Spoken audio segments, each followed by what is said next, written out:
Suspense world, dragon land, वो जगह जहां कम्युनिस्ट सरकार सीक्रेट ऑपरेशन के तहत ऐसे ऐसे कारनामे करती है जिसकी चीन के थिंक टैंक को भी खबर नहीं होती। इस देश को अपने आप में एक ऐसा वर्ल्ड बनाकर रखा गया है जहां पर्दे के पीछे और पर्दा मिलता है। यही वजह है कि इस सस्पेंस वर्ल्ड की लगाम हाथ में रखने वाले भी कई बार खुद सस्पेंस के दायरे में घिर जाते हैं। इस बार कुछ ऐसा ही हुआ है। सस्पेंस प्रेसिडेंट शी जिनपिंग का है जो हर घंटे गहराता जा रहा है, लेकिन इस सस्पेंस का पटाक्षेप भी तय है जिसकी तारीख 16 अक्टूबर मुकर्रर हुई है। आखिर क्यों खास है ये तारीख और क्यों इसी तारीख को उठेगा जिनपिंग के गायब होने की पहेली से पर्दा, देखिए इस रिपोर्ट में। 16 सितंबर 2022 बीजिंग में सन्नाटा। In the past few days, an astonishing rumor about Xi Jinping being detained after he went back to China from Central Asia was passed around in the internet. 16 October 2022 suspense का पटाक्षेप तय। समरकंद से Jinping की अचानक वापसी के ठीक एक महीने बाद उस सस्पेंस के खुलासे की तारीख मुकर्रर है जिसे पूरा चीन और पूरी दुनिया देखना और सुनना चाहती है। खुलासा प्रेसिडेंट शी जिनपिंग की हिरासत का, खुलासा लाल सुल्तान की नजरबंदी का, खुलासा कम्युनिस्ट पार्टी के पर्याय बने प्रेसिडेंट पर तैर रही अफवाहों का।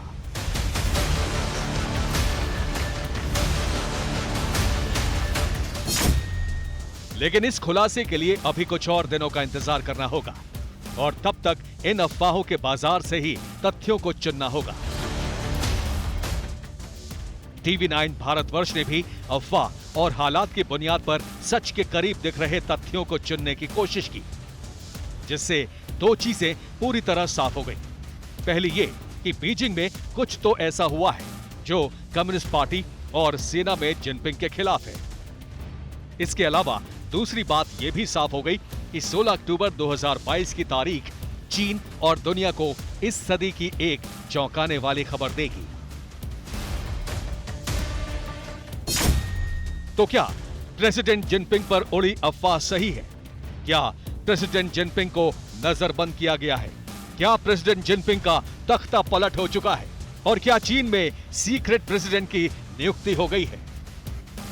सवाल कई और भी हैं, लेकिन इनका पुख्ता जवाब 16 अक्टूबर को ही मिलेगा।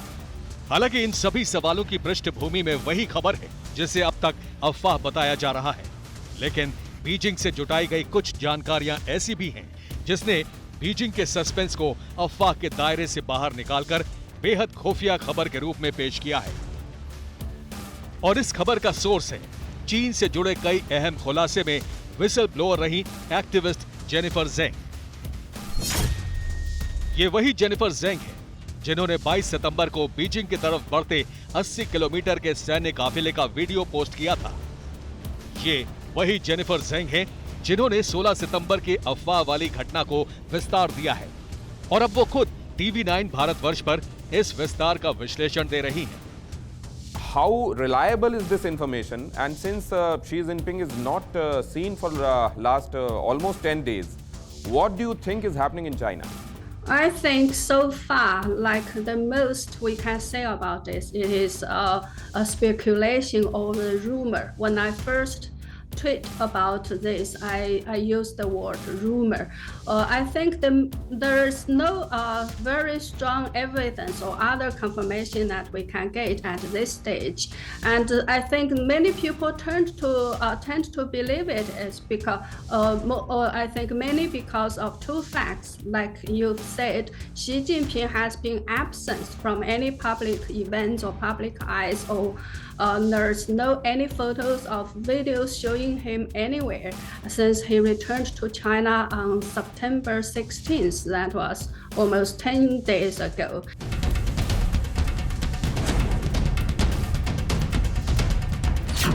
दरअसल मौजूदा हालातों में प्रेसिडेंट जिनपिंग से जुड़ी खबर पर विश्वसनीयता की मुहर सिर्फ जेनिफर जेंग ही लगा सकती हैं, क्योंकि वो एक ऐसी शख्सियत हैं जिन्होंने चीनी नागरिकों के अधिकार के लिए लंबा संघर्ष किया है।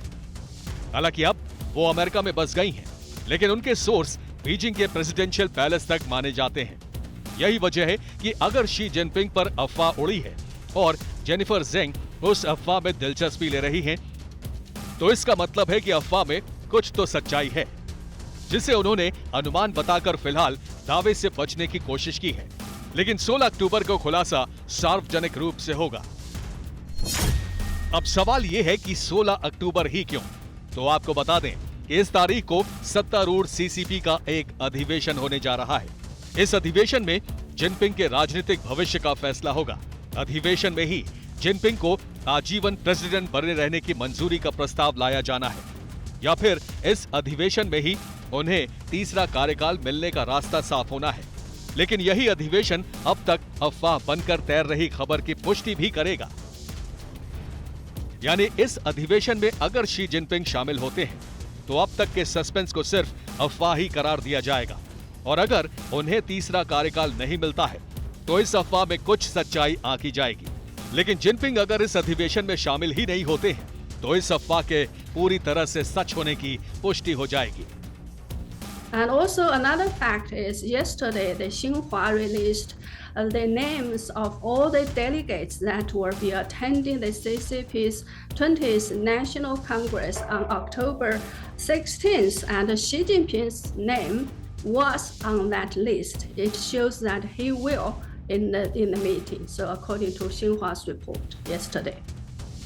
TV9 भारतवर्ष से बातचीत के दौरान जेनिफर जेंग ने शियो हाओ की रिपोर्ट का हवाला देकर जिनपिंग के अधिवेशन में शामिल न होने का अंदेशा जताया है। लेकिन इस अंदेशे के पीछे अनुमान नहीं है, बल्कि 16 सितंबर से लगातार संदेह का दायरा कायम रखने वाली घटनाएं हैं, जिसमें चीन में राजनीतिक हैसियत रखने वालों और राजनीति में दिलचस्पी लेने वालों को चौंकाया है। खबर के मुताबिक प्रेसिडेंट जिनपिंग को एयरपोर्ट से निकलने के बाद किसी ने नहीं देखा, जिसके बाद खबर आई कि उन्हें हिरासत में लेकर उनके घर पहुंचाया गया, जहां वो नजरबंद हैं।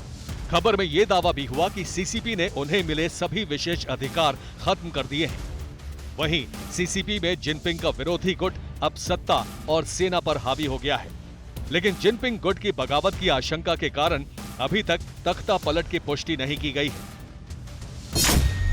हालांकि खबर और इस खबर में किए गए दावे अब भी अफवाह के दायरे में आते हैं, लेकिन कुछ ऐसे भी हालात बने जो बताते हैं कि ये खबर महज अफवाह नहीं है, बल्कि प्रेसिडेंट जिनपिंग की नजरबंदी के पीछे कुछ तो ऐसी सच्चाई है जिसे छिपाने की कोशिश हो रही है।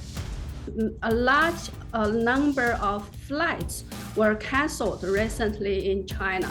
So it seems something major was happening there. So these are two, I think you can say, facts that can used to support people's speculation or the rumor about the coup. Other than that, we don't have any other stronger evidence or supporting facts to justify the claim or the speculation about a coup event. But there are also other contradicting facts that support the claim that there is not a coup in China. अनुमान चौंकाने वाला है, लेकिन इस अनुमान के लिए जिस तरह के तथ्य पेश किए गए हैं वो बेहद मजबूत हैं, जो जिनपिंग की नजरबंदी वाली खबर को सच के बेहद करीब ले जाते हैं। लेकिन एक चौंकाने वाला तथ्य इतिहास में भी मिलता है, जो बताता है कि प्रेसिडेंट जिनपिंग के अचानक गायब हो जाने की ये पहली घटना नहीं है। इससे पहले 2012 में भी ऐसा ही कुछ हो चुका है। तब जिनपिंग नए राष्ट्रपति बने थे और अचानक गायब भी हो गए थे। तब भी संदेह गहराया था कि उन्हें नजरबंद कर लिया गया है, लेकिन कुछ ही दिनों बाद वो वापस लौट आए। सितंबर 2012 में जिनपिंग को शुरुआती हफ्ते में किसी ने नहीं देखा। दुनिया के 3 बड़े नेताओं से उनकी मीटिंग फिक्स थी, लेकिन वो उस मीटिंग में भी शामिल नहीं हुए। जिनपिंग की गैर मौजूदगी के बावजूद सरकार ने कोई स्पष्टीकरण नहीं दिया था, और इसके बाद जिनपिंग के गायब होने के कारणों पर अफवाह का बाजार गर्मा गया था।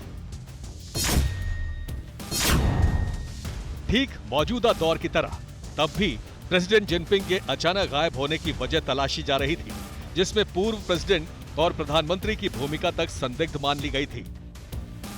लेकिन एक वक्त के बाद जिनपिंग खुद सामने आए, तब लोगों के बीच चल रही अफवाह पर विराम लगा। लेकिन इस बार हालात ज्यादा संदिग्ध हैं। क्योंकि 27 सितंबर को चीन के स्टेट मीडिया ने एक वीडियो जारी करके ये दावा कर दिया कि शी जिनपिंग एक प्रदर्शनी का दौरा करने बीजिंग के ही एक हॉल में देखे गए हैं। वीडियो के अलावा कुछ तस्वीरें भी जारी हुई हैं, जिसमें बताया गया है कि जिनपिंग एक नए युग में आगे बढ़े थीम पर लगाई गई प्रदर्शनी में थे। लेकिन इससे सस्पेंस और ज्यादा बढ़ गया। सस्पेंस बढ़ने का कारण यह है कि क्या दबाव में कम्युनिस्ट पार्टी जिनपिंग को सामने लेकर आई है? अगर ऐसा नहीं है तो तस्वीर में सिवाय सीसीपी के सदस्यों के अलावा कोई और क्यों नहीं है? प्रेसिडेंट की सिक्योरिटी और प्रदर्शनी को देखने वाले दर्शक क्यों नहीं है? Bureau report, TV9 Bharatvarsh.